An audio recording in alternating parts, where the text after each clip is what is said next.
ngunit hindi natin lahat gusto tayo tapos na lang ganito ito. Kuya, saan ka man naroon? Sana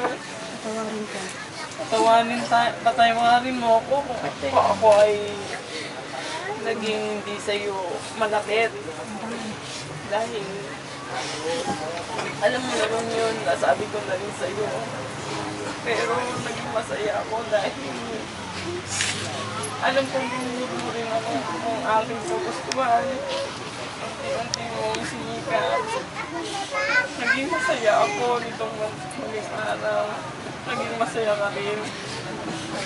Ngunit, yun, hanggang doon na lang siguro talaga. Pero, hindi ibig sabihin na iiwanan mo kami. Tapos na ang lahat. Alam namin na mananatili ka sa amin na